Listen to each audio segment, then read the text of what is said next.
Cal Newport ने एक शानदार किताब लिखी है जिसका नाम है डीप वर्क। डीप वर्क किताब आपकी जिंदगी से डिस्ट्रैक्शंस को हटाने के लिए और आपका जो भी लक्ष्य है उसे पाने के लिए बात करती है। कैल न्यूपोर्ट कहते हैं कि आप जो कुछ भी पाना चाहते हैं उसे डीप वर्क के थ्रू पा सकते हैं, लेकिन आपको अपनी जिंदगी से डिस्ट्रैक्शंस को हटाना होगा और फोकस्ड वर्क का इस्तेमाल करना होगा। इस किताब में हम सीखेंगे कि डीप वर्क होता क्या है और डिस्ट्रैक्शंस क्या होते हैं। क्या आप अपनी जिंदगी से डिस्ट्रैक्शंस को हटा सकते हैं? और अगर आप अपनी जिंदगी से डिस्ट्रैक्शंस को हटाते हैं तो ये कैसे आपको अपने लक्ष्य तक पहुंचाने में मदद कर सकता है। तो आइए डीप वर्क किताब की हिंदी समरी सुनते हैं। लेखक कहते हैं कि बिना ध्यान भटकाए ध्यान लगाना एक अद्भुत कौशल है। सुनने में तो बहुत सिंपल सा लगता है कि क्या इससे कोई फायदा होगा, लेकिन ये एबिलिटी आज के युग में दुर्लभ होती जा रही है और लोगों को इसके महत्व के बारे में इतना कम बताया गया है कि लोग इसे होने वाले फायदे के बारे में अभी तक अनजान हैं। ये किताब उन लोगों के लिए बेहतरीन किताब है जो अपने काम को मास्टर करना चाहते हैं और अपने गोल को अचीव करना चाहते हैं। आज के दौर में रह रहे सारे लोग ये जानते हैं कि डिस्ट्रैक्शंस क्या होता है और हम उनसे दूर नहीं जा सकते अगर हम चाहें भी।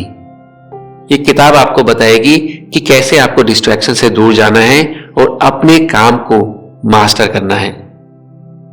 Deep work hypothesis. अब हम दो तरह के लोगों को समझेंगे जो इस उभरते हुए डिजिटल दौर में सफल हो सकते हैं। लेखक बताते हैं, देखिए दो तरह के लोग होते हैं जो अपने फील्ड में मास्टर कर सकते हैं और ये डिस्ट्रैक्शंस को दूर कर सकते हैं।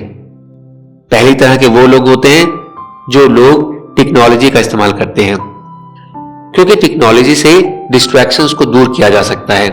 इसे आप समझ सकते हैं अ काइंड ऑफ ऑटोमेशन, यानी कि मशीन्स के द्वारा काम करना। अगर मशीन्स कहीं पे काम कर रही हैं तो वहां पे डिस्ट्रैक्शंस का कोई रोल नहीं होगा। मान लीजिए आपने प्लेट बनाने की मशीन में प्लेट्स का मटेरियल डाल दिया है और प्लेट्स बनती जा रही हैं, वहां पे किसी भी तरह का डिस्ट्रैक्शन मशीन के सामने नहीं आएगा, क्योंकि टेक्नोलॉजी किसी भी डिस्ट्रैक्शन को नहीं समझती। चाहे वो फेसबुक हो, चाहे वो ट्विटर हो, चाहे वो इंस्टाग्राम हो, वो मशीन अपना काम करती रहेगी। दूसरी तरह के लोग होते हैं जो अपनी फील्ड में स्टार्स होते हैं, यानी कि बेस्ट ऑफ बेस्ट। वो जानते हैं कि डिस्ट्रैक्शन को कैसे अपने से दूर रखना है। उनके लिए डिस्ट्रैक्शन कोई प्रॉब्लम नहीं है। तो ये दो तरह के लोग जो होते हैं, इनकी क्या खासियत है? इनकी पहली खासियत है मुश्किल काम को सीखना और उसमें मास्टरी करना। दूसरा, ऐसा कंटेंट, प्रोडक्ट या सर्विस को बनाना जो स्पीड और क्वालिटी दोनों में अच्छे हों। तो सवाल ये उठता है, आप ये क्षमता कैसे पा सकते हैं? यहां पर ही डीप वर्क का कॉन्सेप्ट आता है। अगर आप डीप वर्क नहीं कर सकते तो आप ये कभी अचीव नहीं कर पाएंगे, लेकिन अगर आप डीप वर्क करना जानते हैं तो आप भी अपने काम में मास्टर बन सकते हैं। मुश्किल चीजों को सीखना। मुश्किल चीजों को सीखने का एक ही बेहतरीन तरीका है डीप वर्क करना, यानी कि अपने काम में फोकस होकर बिना किसी डिस्ट्रैक्शन के उस काम को समझने की कोशिश करना और उस काम में मास्टरी करना। अगर आप बिना अपना ध्यान भटकाए किसी काम पर समय दे सकते हैं और फोकस्ड अटेंशन दे सकते हैं तो आप उस काम में समय के साथ बेहतरीन होते जाएंगे और एक समय ऐसा आएगा कि आप उस काम में मास्टर हो जाएंगे, क्योंकि आपने उस काम को समय दिया है और फोकस्ड अटेंशन दिया है। दोस्तों, आइए अब समझते हैं कि डीप वर्क इतना मुश्किल क्यों है। लेखक बताते हैं कि आज का जो हमारा बिजनेस कल्चर है उसमें हम जनरली सोशल मीडिया से कनेक्टेड रहते हैं, या हो सकता है कि हम ईमेल पे कनेक्टेड रहते हैं और हमको जल्दी से रिस्पॉन्स करना होता है, यानी रिक्वेस्ट आना और जल्दी से रिस्पॉन्ड करना ही बिजनेस कल्चर बन चुका है। ये डीप वर्क के बिल्कुल अगेंस्ट है।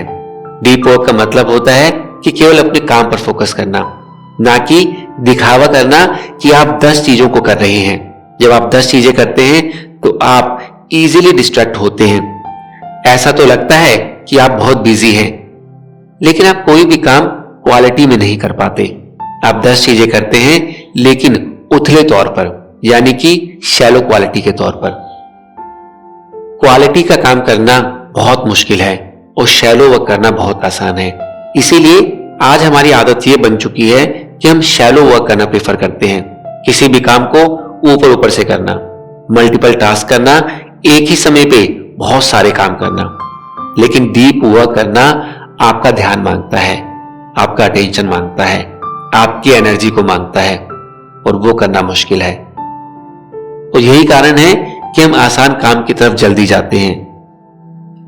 दोस्तों, जब हम डीप वर्क को प्रैक्टिस करते हैं तो हम एक फ्लो के स्टेट में जाते हैं।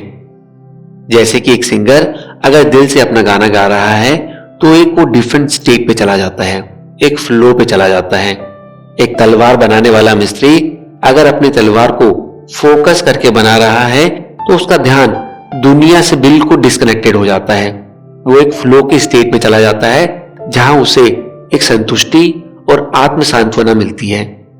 डीप वर्क को करने के बाद आपको अंदर से एक खुशी का एहसास होता है कि आपने कुछ मीनिंगफुल किया है, आपने कुछ ऐसा किया है जिसमें आपने अपनी एनर्जी, अपना दिल, अपना दिमाग, सब कुछ उसमें झोंक दिया है। तो दोस्तों, कुछ ऐसे पॉइंट्स हैं जो डीप वर्क सेशन से हम ले सकते हैं और जो बहुत महत्वपूर्ण है। एक, ये तय करें कि आप कहां और कितनी देर के लिए काम करेंगे। ऐसा जोन बनाएं जहां आप ध्यान लगा सकें। दूसरा, जब आप काम शुरू करेंगे तो आप काम कैसे करेंगे, आपका प्रोसेस क्या है, यह आपको पता होना चाहिए। 3, आप अपने काम को कैसे सपोर्ट करेंगे। क्या आपको शुरू करने से पहले ठीक से फ्यूल चाहिए या कुछ हल्की सी एक्सरसाइज ट्राई करना चाहते हैं। लेखक आपको ब्रेक्स की इंपॉर्टेंस के बारे में भी बताते हैं। वो बताते हैं कि कैसे ब्रेक्स आपके फोकस्ड वर्क में आपकी हेल्प कर सकता है। ब्रेक्स आपकी इनसाइट को सुधारता है।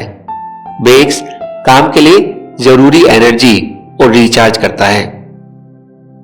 लेखक कहते हैं कि डीप वर्क करने के लिए आपको ऐसे समय का इस्तेमाल करना चाहिए जब आप एनर्जी से भरपूर हो।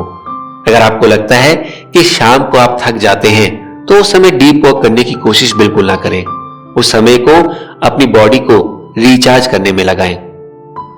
आज के जमाने में हमारा दिमाग डिस्ट्रैक्शन के लिए इतना आदी हो चुका है कि हम खुद डिस्ट्रैक्शन को ढूंढने लगते हैं। अगर आप एयरपोर्ट पे वेट कर रहे हैं तो आप अपना सोशल मीडिया चेक करेंगे। अगर आप किसी लाइन में खड़े हैं तो आप अपना सोशल अकाउंट चेक करेंगे। यानी कि आप खुद ही डिस्ट्रैक्शन के पास जाना चाहते हैं, क्योंकि आपके दिमाग की वायरिंग ही इसी तरीके से हो चुकी है कि आप शैलो वर्क करना चाहते हैं, आप डीप वर्क नहीं करना चाहते।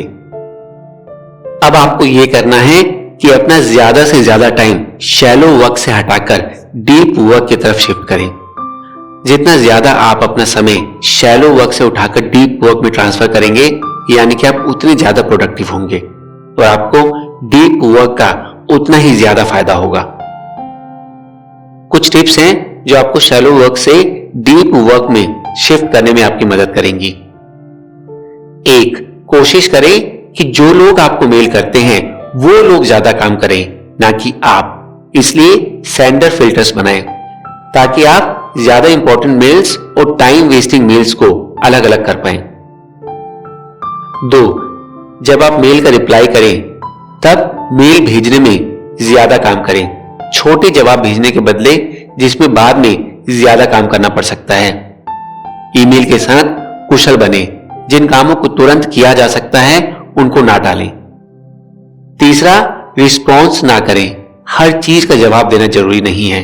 आपको इसके साथ सहज होना होगा और आपको यह डिसाइड करना होगा कि किसका रिस्पॉन्स देना है और किसका रिस्पॉन्स नहीं देना है। जिन चीजों का आप रिस्पॉन्स नहीं देंगे उससे आप अपना समय बचाएंगे। ज्यादा बिजी रहना बंद कर दें। सोशल मीडिया यूज करना, ट्विटर यूज करना, इंस्टाग्राम यूज करना, क्या यह आपको अपने लक्ष्य की ओर ले जाएगा? क्या आपको लगता है कि इसको इस्तेमाल ना करने से आपकी जिंदगी में कुछ फर्क पड़ेगा? अपने काम पर फोकस करें, आपका जिंदगी में जो लक्ष्य है उसकी तरफ काम करने पर ज्यादा ध्यान लगाएं। अपने डीप वर्क को इस्तेमाल करें और शैलो वर्क से छुटकारा पाएं। आपके पास दिन में बहुत समय है। अगर आप इस समय का सही से इस्तेमाल करें, सोशल मीडिया को अननेसेसरी यूज ना करें, तो आप पाएंगे कि आप इंपॉर्टेंट कामों में कितना सारा डीप वर्क दे सकते हैं। जब आप सोशल मीडिया का इस्तेमाल करते हैं तो ये आपके एनर्जी और आपका अटेंशन खाते हैं, जिससे आपके अपने इंपॉर्टेंट कामों के लिए आपकी एनर्जी कम हो जाती है, आपका फोकस कम हो जाता है। इसलिए अपने फोकस को और अपनी एनर्जी को अपने इंपॉर्टेंट कामों के लिए बचाएं। दोस्तों, डीप वर्क करना बिल्कुल पॉसिबल है और एक बार आपने अपनी आदत बदलना शुरू कर दिया तो आप जिंदगी में कभी भी पीछे मुड़कर नहीं देखेंगे और आपको लगेगा कि आपने एक अच्छा काम किया है, जिससे आप अपने लक्ष्य के कामों की ओर ज्यादा फोकस और ज्यादा डीप वर्क कर पाएंगे। Happy deep working. Deep work करते रहिए।